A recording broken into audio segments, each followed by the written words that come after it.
Sean here. We have a special guest, Han Peppo. We've actually brought Han Peppo on today because we're here to talk about this awesome new comic that we're reading called Stray Dogs. It is done by Image Comics. You want to tell them who the writers are? So it is done by Tony Fleeks and Trish Forstner, if I pronounced that right. I hope I got that right. Forstner. If I She's a great artist. I apologize. But yes. We're super sorry. If we ever say your name wrong, let us know in the comments how it's said. We're all good for that. tell Peppo. So yeah, I actually just read both these issues. Jenna has already kind of read these, and she brought them home, and she was really excited to say the least. So she was like, "You have to read this," and this is basically what she did. No. You have to read, and it's just like. I did. I put this because I went and got the horror comics. So the first one was done for Silence of the Lambs, and the second one was Pet Cemetery. I'm really excited to see how they're going to do this because so DC for Deceased did kind of a similar thing where they did different movie posters with the B shots. Their B covers are horror, which is really exciting because so it's about puppies. I love puppies that are being collected by a spoiler alert in 3, 2, 1. A serial killer. And what he does is he kills the people and he takes their dogs. So instead of having trophies like other serial killers like I don't know, driver's license or hair or I don't know hair what follicles, serial you know, just take any of your favorite serial killer series. They might take an eyelash, some piece of jewelry, just stuff like that from them. He takes their dogs and he keeps them. Now, what I've noticed so far though is it seems to be that he kills females. So, I mean, that's what I've seen. We've only seen like 2 of who he's killed so far, and it's really cool. Another reason why I love this comic. So it's very like think 101 Dalmatians or Lady and the Tramp or like Disney style dogs or like All Dogs Go to Heaven type of art style. But then it's like really twisty with the whole like death. And it's really cool because it starts with this one small dog where she goes to the vet and then the next thing she remembers, because dogs remember things differently, you can get right, baby. And so she doesn't remember anything until she sees a scarf. Yeah, she has a scarf put on her because she's shaking because she's in a new place. And like instantly she remembers her owner coming home and then being strangled by a scarf. And she just like freaks out, and the other dogs just tell her, "What? No, calm down. You don't know anything. Our owner is good owner." Yeah, he takes care of us. He feeds us. He wouldn't harm us. Oh no, he has all this place for us to do the running and the playing. And she's like, "No, I remember." And there's this other dog, Rusty. He's a German Shepherd, I think he is. I'm not sure what he is, but he's really cool looking. He's really cool. He's a cool dog. He's like, "You know what? I'll help you. You're new. I just want to put you at ease," because he's a good owner. And there's always this one room that they're not allowed in.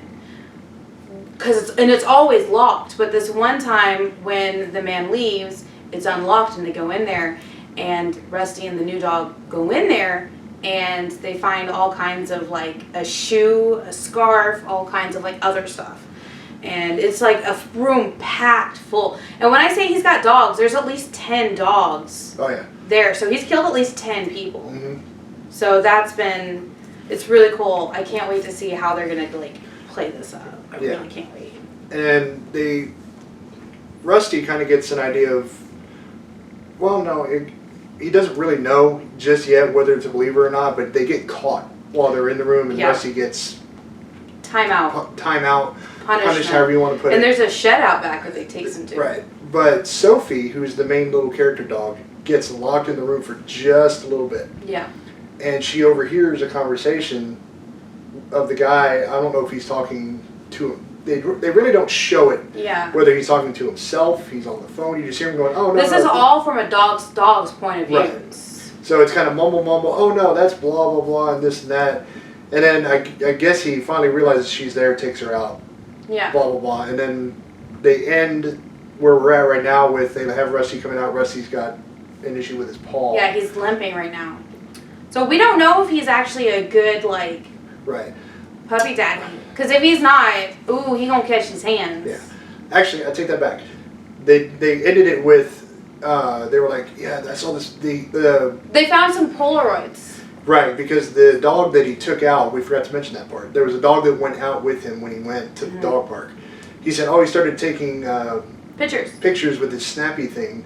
And she goes, and the main character goes like this, and then the female dog is gorgeous, by the way. Oh, I think she's like a border collie. She's so beautiful. And so she beautiful. Freaks out. She goes, "That was Wait, I know her. That was my lady." And they ended it ended it right there. It's the second issue, and it's just like, how can you do this to me? Yes, we're just gonna dangle that page over your head. Yeah. No, you got to be quicker than that. You got to wait for the third issue. Oh, you got to be quicker than that. So, needless to say, I'm hooked. Oh, yeah. Image Comics is really good with their sort of like suspenseful horrors, because they have Nailbiter, they have this, they had The Wicked and the Divine, so they're really good with their suspense and their mystery. Yep. Yeah. Yep. Well, they're good with everything. And then the art style, it's really cool, because like I said, it's Disney-esque, and it's got these sort of this bright poppy colors. These dogs are drawn so beautifully, and there's even one that's missing an eye, but he's still like, I just want to cuddle and hug and love them all. I do. The only parts of it that are dark are when you see Sophie having her flashbacks. They put those in a shade of red. They don't get dark. They don't get dark. Like, you see kind of like a struggle, but they don't get really they don't really gruesome. See how she died. And I'm really curious to see, did Sophia just see her get taken to another room, or did Sophia actually get to see her die? Right. And it's yeah, because she keeps she has the flashback and the freak out so bad that she snaps out of it pretty quick. Yeah.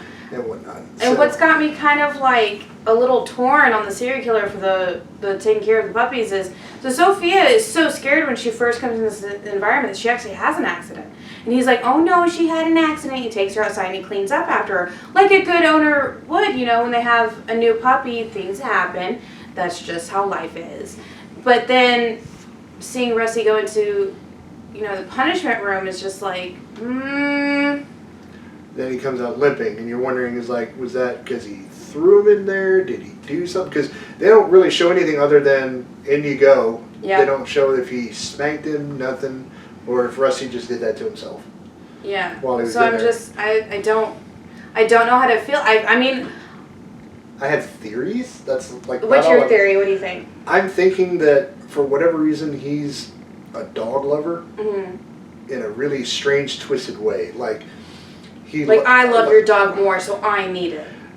That, or it's one of those where, you're not treating them good enough. You're a bad human, so that's maybe why he might do something to kill these people. And then he takes the dog because he thinks in his mind that he's saving them. He's saving them. Oh, so he's got maybe like a savior complex. Yeah, that's kind of that's. It kind of makes you feel like you're in Criminal Minds. Yeah. Like you're sitting there like, oh no. Yeah. It feels like a Disney Dogs Criminal Minds sort of thing going on right now, and I love it so much. It really has potential to be something really, really fun. But also, it's something from a lot of what I've been reading of late. It's different enough from what I've been reading.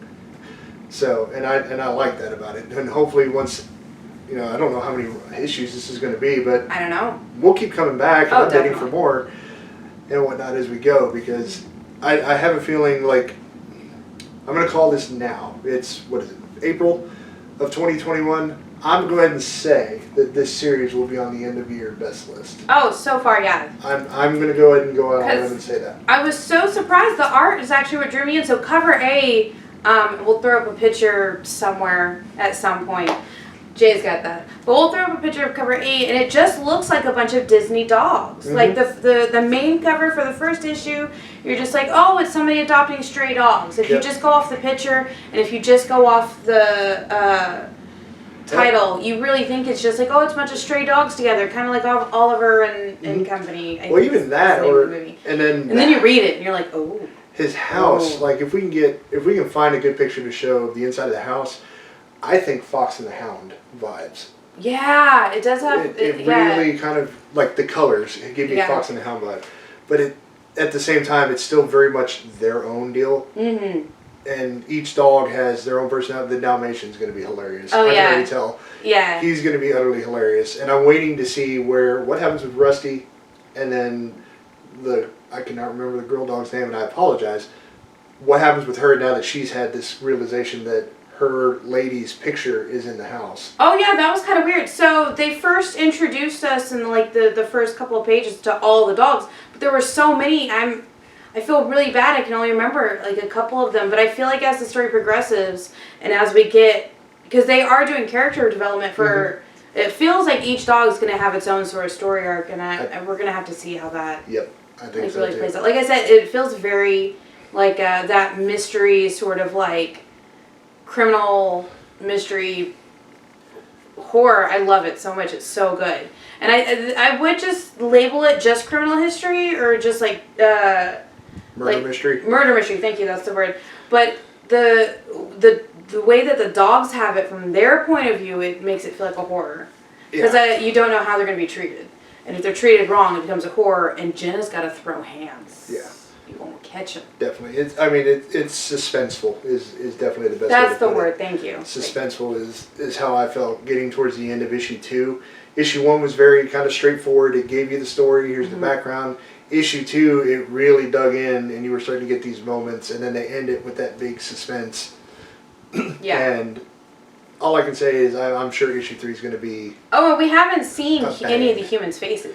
Nope. That's one thing. What does that remind me of? That's they did a movie back in the day where it was like that. Yeah, I think the most they've shown of them is here. From here down. And then the one weird picture where it's like, I think she gets caught in the closet, but it's just his glasses. Yeah, you it's see just nothing but you don't glasses. actually see his face, so it's kind of like just go sneak up on him. Yeah, so it's going to be one of those. The question it's is, going to be a doozy. Will they ever show his face? That is the real question. The only human face we've seen was in the Polaroid. Yep. But we can tell he's already hunting for a new person the way he went to the dog park his last time with his dog. Yep. And I'm like, that's a crazy way to be hunting, is go to the dog park with your dog and be like, I see your dog, I like your dog, I'm coming for you now. Yep. I hope that's not how it is, because if you see my dog, he's so pretty. Yeah. Him and his cross-eyed, so pretty. Pretty. So yes, Hand Papa was feeling extra cuddly today. Yep. He's definitely feeling extra cuddly, but we wanted to have him on because we rarely get to have something like this where we it have feels a dog. original. Like, we've seen old school kid movies, like children's movies, but we haven't ever had like an adult thing where it's from the dog's point of view. Mm-hmm. And I love that. And I really like how so then the very first thing is they show Sophie going to the vet. And she's like, oh, I hope she doesn't remember getting her shot because, the dogs, maybe their vaccinations also, she gets her shot and she's like, oh, I'm just going to traumatize her. And the vet was very clear with dogs don't remember things the same way humans do. And they only remember flashes, and we're getting to learn kind of that through the series too. Although I have to disagree with that because, and you and I both, we've all owned dogs, several dogs over the years. Yeah. And I know my first dog that I had, Zane, he remembered the vets. Yeah. But it may not have been where in the car, but he didn't have to get inside the building. When we pulled up, he knew. Yeah, I feel like they remember, once they have something in their sight, they remember something. Yeah. They don't remember it all the time. And that's kind of what they're showing in here. Mm-hmm. Like, Sophie didn't remember until she had the scarf on. She didn't remember until she saw a picture. Mm-hmm. The other dog didn't remember until she saw a picture. Yep. So it's like, I feel like maybe that's what they're doing, is dogs associate what they actually see with a memory instead of just always remembering it like we do. Like, we can just I can instantly remember going to the park as a kid to go sledding or snowboarding. Right. But I feel like maybe a dog wouldn't remember going, some dogs do sled. We don't get snow down here often. Snowmageddon. So they would wait until they see snow or see the sled and be like, oh, that's right. So maybe that's what they're trying to show us. Yeah, I think so. I feel like that feels like it's a real fact. That's just something we'll have to look into. Sorry, I don't know much. That's good. Next time we come in, we'll reconfirm. We'll be like, yes. Okay, we remember now. What are you doing, buddy? He's being a goofball. He's being a turkey. If you can't tell, he's just over here milking it for all it's worth. Oh, he is. So. He's being adorable. It's all good. Well, I think that's everything I've got as far as my thoughts, what I saw. I'm excited to read it. When does issue 3 come out? It's supposed to be every month, so it'll be... What month are we in? That was the April issue. Okay, so it'll be May before we get... Yeah. This is why I like weekly releases. This is why I love Something's Killing the Children so much, because I at least can come in. I like non-stops, where it's like one issue to try and then you buy the trade with the whole story. But at the same time, this definitely gives creators and stuff more time to sort of build through everything, I feel. Lord knows we've been building up the single issue collection in this house, but there have been so many cool covers. There's been so many cool covers, so many cool comics, just so much. So, and sorry I haven't seen you guys so much doing a lot right now. Got our new couch. Woo! We'll have more stuff put up here for you guys. I'm trying to work out a new corner for us filming, because I like to have at least 2 spots in every single room, and you guys have seen most of them, so I'm trying to make this a new spot too, so I hope you guys like it. Alrighty, well, as always, everybody, please stay safe, stay healthy, and we will catch you guys next time. Have a good one, everybody. Later. Bye!